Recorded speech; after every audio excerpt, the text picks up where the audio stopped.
ब्रह्मानन्दं परमसुखदं केवलं ज्ञानमूर्तिं द्वन्द्वातीतं गगनसदृशं तत्त्वमस्यादिलक्ष्यम् एकं नित्यं विमलमचलं सर्वधी साक्षिभूतं भावातीतं त्रिगुणरहितं सद्गुरुं तं नमामि। गुरुचरणप्रतापे पुण्यपापे जळाली त्रिभुवन समतीर्थे ज्ञानगंगे मिळाली। शुभाशुभ पाहता भावना राम झाली निशिदिनी गुरुराया उन्मनी झोप आली। श्रीराम समर्थ। जे खळांची व्यंकटी सांडो तया सत्कर्मी रती वाढो भूता परस्परे पडो मैत्री जीवाचे। परमपवित्र ज्ञानेश्वरीतलं पसायदान आणि पसायदानामधलं हे चरण आज गुरुदेवांच्या सेवेसाठी घेतलेलं आहे। कालपर्यंत आपण बघितलं की आता विश्वात्मके देवे येणे वागिज्ञे तुषावी आणि तुषुनी मज द्यावे पसायदान हे याच्या पाठीमागे ज्ञानेश्वर महाराजांचं केवढं मोठं चिंतन झालेलं होतं। आणि सद्गुरू निवृत्तीनाथ महाराज हे विश्वात्मक देव आहेत आणि त्यांच्या चरणी त्यांनी प्रसाद मागितलेला आहे। आणि हाही आपण विचार केलेला होता की विश्व केवढं आहे। ठीक आहे, आपण भावनेच्या भरामध्ये म्हणू शकू की सगळ्या विश्वासाठी प्रार्थना केलेली आहे वगैरे वगैरे, पण भावनेपेक्षा विचार आपण व्यवस्थित केला पाहिजे। आणि विचार ज्यावेळी आपण करतो त्यावेळी लक्षात येतं की प्रत्येक सद्गुरूंचं संतांचं प्रत्येक व्यक्तीचं एक विश्वास। पूजनीय स्वामी माधवनाथ म्हणायचे की सद्गुरू हे ठाई ठाई आहेतच,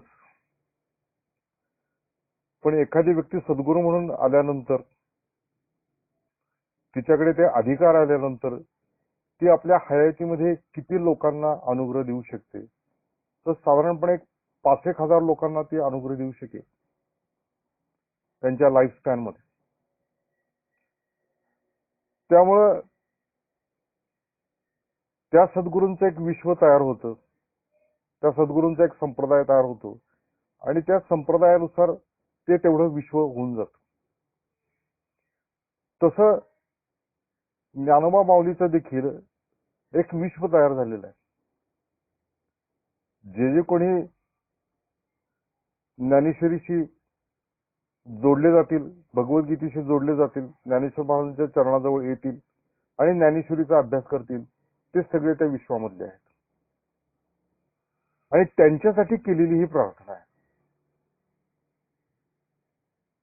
कारण आज इतकी वर्ष होऊन गेली, 750 वर्ष होऊन गेली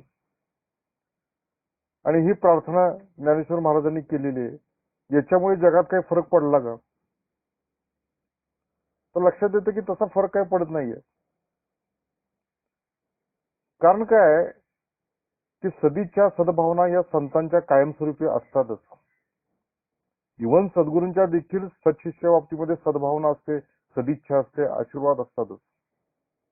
याचा अर्थ तो सत्शिष्य किंवा तो सद्गुरू तो शिष्य सुधारतोच किंवा आत्मज्ञानाला प्राप्त होतो असं काही नाही, कारण उद्धार हा प्रत्येकानं ज्याचा त्यानंच करायचा असतो। आज आपण इतक्या वर्षानंतर बघितलं तर विश्वाची स्थिती काय आहे किंवा लोकांची स्थिती काय आहे, तर लोकांची स्थिती तर नैतिकते बाबतीमध्ये प्रचंड प्रमाणात घसरण झालेली लोकांची दिसून येते। काही म्हणतात की भ्रष्टाचार हा शिष्टाचार झालेला आहे, अनैतिक वागणं, लोकांना त्याच्याबद्दल काही वाटत काही नाहीये। म्हणजे जरी ती आपण भावनेच्या अंगाने जरी घेतली किंवा विश्वात्मक देवाला प्रार्थना केली लोकांचे असू दे तसू दे, पण याचा अर्थ समाज बदलतोच किंवा समाजामध्ये सुधारणा होते असं नाहीये। तर म्हणून आपण ते विचार केला पाहिजे की जे जे कोणी ज्ञानेश्वर महाराजांच्या चरणाजवळ येतील, जे कोणी अंतरंग शिष्य ज्ञानेश्वरीचा अभ्यास करतील, त्यांच्यामध्ये पालट होण्याची शक्यता आहे। त्यांच्यामध्ये जे पसायदान मागितलेलं आहे ते त्यांना प्राप्त होण्याची शक्यता आहे। म्हणून हा विचार जो आहे तो साधकांच्यासाठी मांडलेला आहे। साधकांच्यासाठीच हा विचार आहे, दुसरा कोणासाठी विचार नाहीये। म्हणून इथं सुरुवात करतानाच माऊलीनं जे पसायदान मागितलेलं आहे, प्रसाद मागितलेला आहे. त्यातलं पहिलं गोष्ट मागितली की जे खळांची व्यंकटी सांग. म्हणजे जे कोणी खळ प्रवृत्तीचे आहेत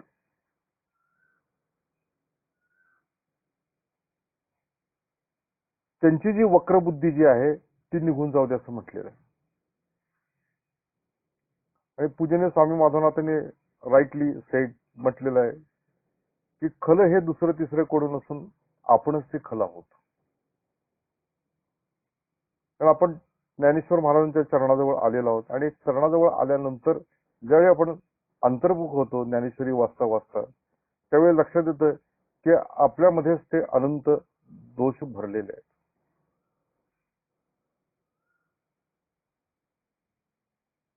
आपल्यामध्येच ते विकार भरलेले आहेत, आपल्यामध्येच ती वक्रबुद्धी आहे, आपल्यामध्येच ते खलत्व आहे. जी संतांना अपेक्षित असलेली शुद्ध सात्विक बुद्धी, चित्ताची अत्यंतिक शुद्धता, विकाररहित अवस्था, वासनारहित अवस्था असं कुठल्याही आपल्या अंतःकरणामध्ये नाहीये. आपण आपले सगळे विकार, वाईट विचार सगळं घेऊन संतांच्या चरणाजवळ आलेलो आहोत. त्यामुळे ते खलत्व जे आहे ते आपल्याकडेच आहे. आणि खरोखरीच अंतर्मुख वृत्तीनं बघताना लक्षात येतं ते खलत्व आपल्याकडे आहेच. कारण जे संतांची लक्षणं सांगितलेली आहेत, सुहास्य वदन, प्रसन्न दर्शन, निर्मल अंतःकरण, मितमधु भाषण, शुद्ध मन, सदैव सत्याचरण, एवं षडविध सज्जन लक्षण, अंगी बाणता पूर्ण, होतो वश परमेश, वाहतसे जगदंबेची आण. हे 6 लक्षणे जे आहेत स्वामी स्वरूपानंदांनी सांगितलेली अमृतधारेमध्ये. तर कुठे शुद्ध मन, सदैव सत्याचरण, मितमधु भाषण हे काही गुण आपल्यामध्ये नाहीयेत. याचाच अर्थ काय, अजून आपल्यातलं खलत्व गेलेलं नाही. अजूनही आपली वक्र बुद्धीच आहे. व्यंकटी म्हणजे वाकडी बुद्धी. ईश्वरा वाचून काही जे आणिक लाणी नाही ते एकची बुद्धी पाही अर्जुना जगी एरते दुर्मती. तर ईश्वराशिवाय दुसरं कुठलीही ठाव नाही अशा प्रकारची आपली बुद्धी आहे. असं नाहीये. असं कोण जर म्हणत असेल तर त्याचे पाय वंदन करायला काही हरकत नाही त्या पायात. कारण काय की बोलणं सोपं आहे. ज्ञानेश्वरीवरती बोलणं सोपं, त्याच्यावरती प्रवचन करणं काय माणूस अनुभवाने करू शकेल हे प्रवचन. पण खरोखरीच आपली खळांची व्यंकटी सांडली आहे काय तर असं लक्षात येत नाही. एक परवा अत्यंत जवळच्या व्यक्तीनं उदाहरण सांगितलं मला आणि ते ऐकल्यानंतर आश्चर्य वाटलं की मोठे महाराज आहेत, ते नावाजलेले महाराज आहेत. नाव सांगायची मुद्दाम गरज नाही. स्वतःचा आश्रम आहे, गडगंजी इस्टेट आहे, लाखाच्या खाली विदागी नसते. तर त्या महाराजांनी आता स्वतःच्या भावावरती केस घातलेली आहे. पुण्यामध्ये त्यांचं दुकान आहे आणि केस घातलेली आहे त्या दुकानातला वाटा मला मिळावा म्हणून. आता ह्यांची इस्टेटच एवढी गडगंज आहे तर त्यांना पुण्यामधल्या एका दुकानामध्ये हिस्सा मिळावा अशी केस घालण्याची दुर्बुद्धी होते आहे. याच्यावरनं लक्षात घेतलं पाहिजे की हजारो प्रवचन केलेला हा महाराज आहे आणि तरी देखील त्याच्यामधलं ते खळांची व्यंकटी जी आहे ती गेलेली नाही. पण हा विचार अगदी आतमधून करून घेतला पाहिजे.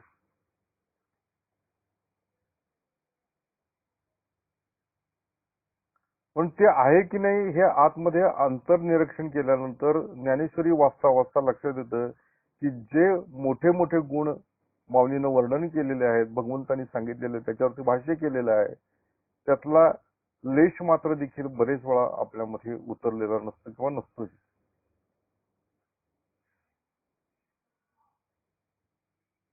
आणि तो उतरावा म्हणून तर ज्ञानेश्वरीचं वाचन आहे. सकळ अवगुणामध्ये अवगुण, आपले अवगुण वाटती गुण, किंवा आपले अवगुणच गुण वाटायला लागतात, तो सगळ्यात मोठा अवगुण आहे. आणि म्हणून साधकाचं लक्षण सांगताना समर्थांनी इतकं ते व्यवस्थित सांगितलेलं आहे.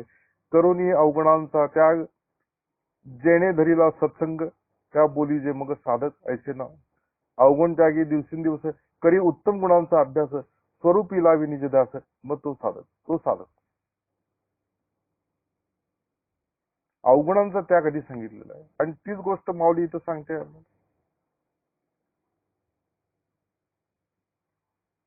तेच तुकाराम महाराज म्हणतात, दुर्बुद्धी ते मना कदा उपजो नारायणा, आता ऐसे करी तुझे पाय चित्ती धरी. की दुर्बुद्धी जाऊ दे, खल प्रवृत्ती जाऊ दे. आणि त्यामुळे खल प्रवृत्ती ही दुसरी तिसरीकडे, कारण काय होतंय की ज्यावेळी मोठा मोठा वक्ते असे बोलायला लागतात की अरे माऊलीनं केवढं मोठं मागितलेलं आहे की दुष्टांची दुष्ट बुद्धी जाऊ दे वगैरे. याचा अर्थ काय आहे की तुम्हाला तो मनुष्य दुष्ट दिसतोय, याचा अर्थच मुळे असा आहे की आपल्यामध्ये देखील ते दुष्टत्व थोडंसं शिल्लक राहिलेलं आहे. ज्यावेळी आपण एखाद्याकडे बोट करतो त्यावेळी 3 बोट आपल्याकडे होतात.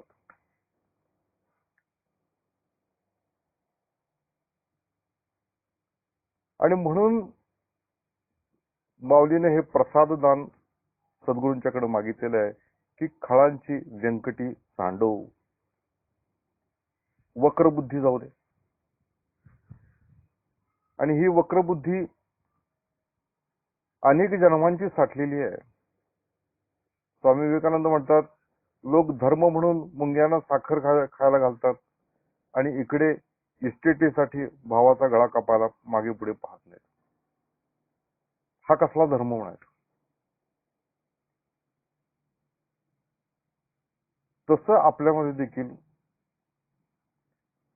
अनेक सूक्ष्मतम गोष्टी असतात आणि त्याचा विचार आपण करून घेतला पाहिजे की कशामध्ये आपण अडकलेलो आहोत. आणि विशेषतः विकारांच्या बाबतीमध्ये. म्हणून तर तुकाराम महाराज म्हटले की काम क्रोध आड ठाकले पर्वत, राहिला अनंत पहिलीकडे, दुल्लंगे मज सापडे ना वाट, दुस्तर हा घाट वैरियांचा, आता मज कैचा सखा नारायण, गेला अंतरून पांडुरंग, तुका म्हणे व्यर्थ मोलाचे शरीर, गेले कळवाला हा विचार. आतमध्ये बघितलेलं आहे.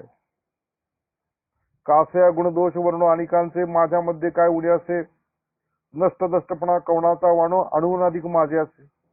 कासया पाप पुण्य पाहू अनेकाचे, माझ्यामध्ये काय उणे असे. तुका म्हणे मी भांडवले पुरता, तुझसे पंढरनाथा लावल्या. म्हणून ते जे अवगुण आहेत, ती खलत्व जे आहे, ती वक्रबुद्धी जी आहे, ती आपल्यामध्येच असते. ही गोष्ट साधकानं लक्षात ठेवली पाहिजे. सद्गुरूंच्या चरणाजवळ आपण आलेलो आहोत आणि चरणाजवळ आल्यानंतर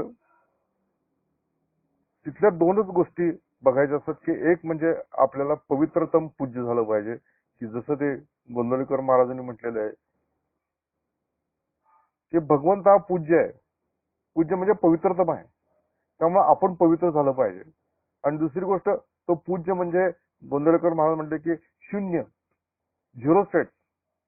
आणि म्हणून आपण विकाराच्या अंगाने, वासनेच्या अंगाने, सगळ्या अंगाने शून्य झालं पाहिजे. आपण शुद्धतम झालं पाहिजे. जोपर्यंत चित्ताची शुद्धी होत नाही तोपर्यंत भगवंताचा प्रकाश अंतःकरणामध्ये पडणं शक्य नाहीये. तेव्हा खळांची व्यंकटी सांडो, तर खळ कोण आहे? दुसरं कोण नाही बाबा, मीच तो खळ आहे. माझ्यामध्येच ते विकार आहेत, माझ्यामध्येच त्या वासना भरलेल्या आहेत. छोट्या छोट्या गोष्टीनं स्वार्थ मला अजून जडलेला आहे. अजूनही मला पैसा हवा असा वाटतो, त्याचा आधार मला वाटतो. सद्गुरूंच्या आधारापेक्षा पैशाचा आधार मला मोठा वाटतो. अजूनही कोणाकोणाच तरी मत्सर मी करतो, अजूनही कोणाचा तरी द्वेष करतो. बघा, बाबाराज बेलसरेंनी आनंद साधनेमध्ये स्पष्ट लिहिलेलं आहे की नामस्मरण करता करता असं लक्षात आलं की सद्गुरूंच्या अंग भाजल्यासारखं दिसतं. म्हणजे काय? त्यांनी विचार केला की माझ्या द्वेषाची जी झळ आहे ती सद्गुरूंना पोचते आहे आणि त्याच्यामुळे त्यांचं अंग जळल्यासारखं वाटतं. तर त्यांनी विचार केला तर ते म्हटले की त्या 2 लोकांचा मी द्वेष करत होतो. म्हणून ते दुसऱ्या दिवशी सकाळी उठले आणि पहिल्या ग्रस्ताच्या घरी गेले आणि त्यांचा मी द्वेष केला, मी अपमान केला आणि त्याला साष्टांग नमस्कार घातला. एकाला माफ केलं, दुसऱ्याला माफ केलं नाही, त्यांना काही बोललाच नाही तो. पण ते म्हणले की त्या दिवसापासून माझ्या मनावरती एक समाधान लागून गेलं की मी ज्यांचा द्वेष करत होतो त्यांची मी माफी मागून आलेलो आहे. म्हणजे काय की साधकानं अंतर्मुख होऊन हा विचार करायचा आहे, हे माऊलीला इथं सजेस्ट करायचं की कळांची व्यंकटी सांडो ही माऊलीची सदिच्छा आहे. पण आपल्याला काय होतं की आपण सोडून सगळ्यांना बघत असतो. We never think about our self. आपल्याला वाटतं की आपलं सगळं चाललंय ते व्यवस्थितच चाललेलं आहे, आपण एकदम शुद्धतमच आहोत, आपल्यामध्ये काही नाहीच आहे, विकार नाही, वासना नाही, सगळं नाही, सगळं आलबेल आहे आपलं. पण तसं नसून आपल्यामध्ये त्या सगळ्या गोष्टी भरलेल्या आहेत.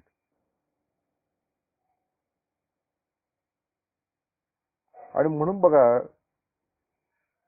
त्या व्यंकटेश स्तोत्रामध्ये त्यांना अंतर्मुख होऊन तो विचार केलेला आहे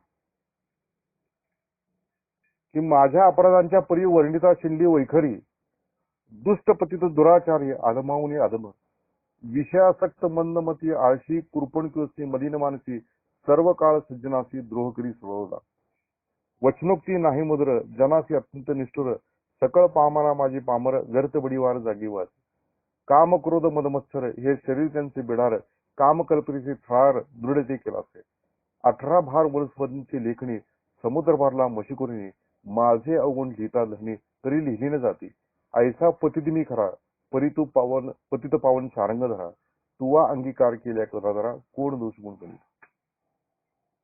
इथे अंतर्मुख झालेला आहे तो कोण देवीदास जो असेल तो. आणि मग तो आतमध्ये बघून लक्षात येतं की हे काम क्रोध विकार वगैरे सगळे माझ्यामध्ये आहे, तो खलप्रवृत्ती माझ्यामध्ये आहे, कुणाचं तरी काय फार हे.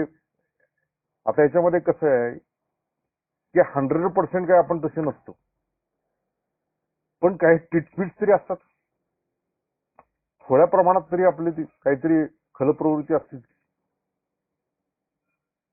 अगदीच काय कुणाचा सगळ्यांचा आपण आदर करतो असं नाही, कुणाचा तरी मत्सर करत असतो, कुणावर तरी द्वेष करत असतो, कुणाचं काहीतरी बोलताना एखाद्या वेळी आपण काहीतरी विचित्रच बोलून जातो.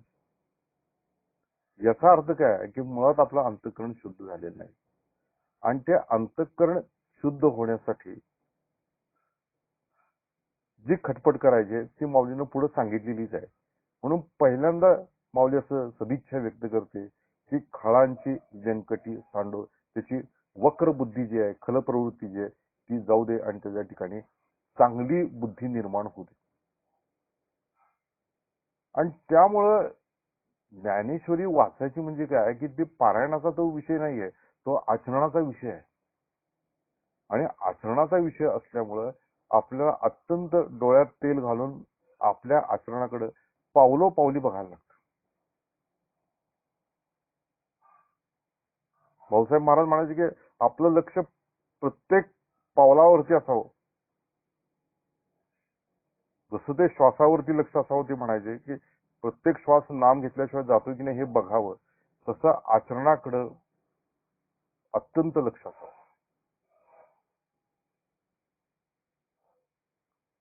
आणि त्यामुळे या सगळ्या महात्म्यांनी आपल्या आचरणाची शुद्धी एवढी ठेवलेली होती की त्यांना नंतर रिग्रेट असं काही वाटलं नाही.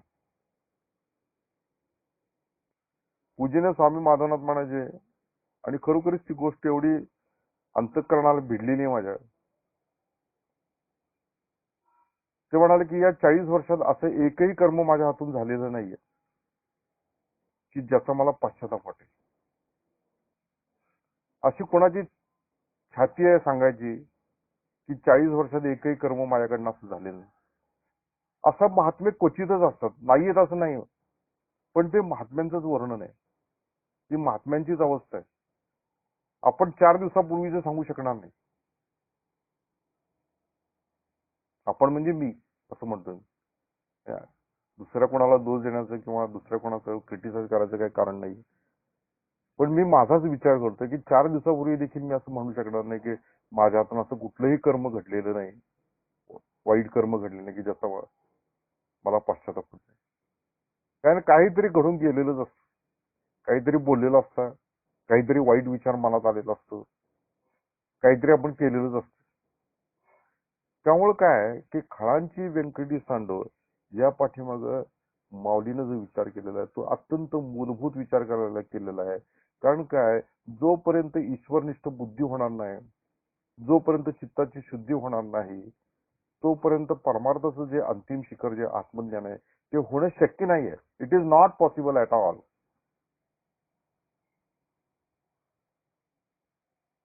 त्यामुळं साधक शिष्यानं प्रत्येक जो जो कोणी ज्ञानेश्वर महाराजांच्या चरणाजवळ आलेला आहे, ज्ञानेश्वरीच्या पाठीशी बसलेला आहे, ज्ञानेश्वरीचं वाचन करतो आहे, त्यानं प्रत्येक वेळी आपल्यावरती लक्ष ठेवून माझ्यामधलं काय काय प्रॉब्लेम्स आहेत, माझ्यामध्ये कुठल्या विकारांची प्रबलता आहे, माझ्यामध्ये कुठली खलप्रवृत्ती की जी मला अंतिम दर्शनाला अं, हे करते आहे, त्रास देते आहे, तर त्या सगळ्या गोष्टी काढून टाकण्याचा प्रयत्नपूर्वक अभ्यास केला पाहिजे.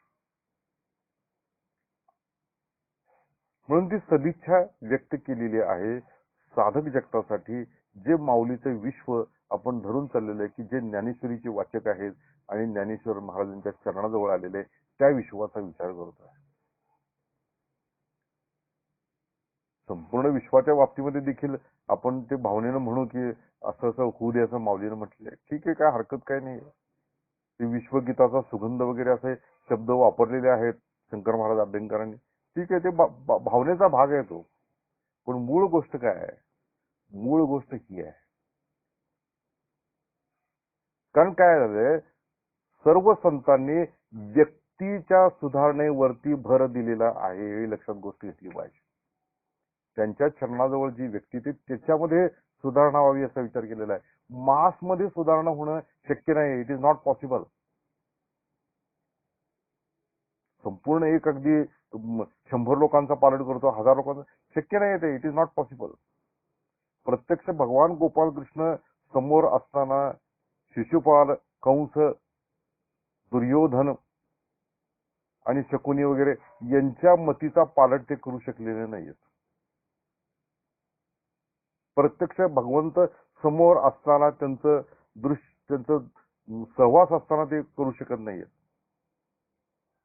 त्यामुळे काय, संत हे त्या व्यक्तीला जवळ घेतात, त्याला ते समजावून सांगतात आणि त्याच्या प्रयत्नानं आणि त्यांच्या आशीर्वादानं, त्यांच्या शक्तीनं त्याच्यामध्ये पालट होतं. त्याचं खलत्व जातं, त्याची वक्रबुद्धी जाते आणि त्याला चांगली बुद्धी प्राप्त होते. आणि त्याच्यानंतर मग पुढं माऊली म्हणतात की तया सत्कर्मी रती वाढो. तर त्याला काय सत्कर्मी रती वाढो असं माऊली का म्हणतात, याचा विचार आपण पुढच्या प्रवचनात करू. हरिओम तत्सत. राजाधिराज सद्गुरुनाथ महाराज की जय.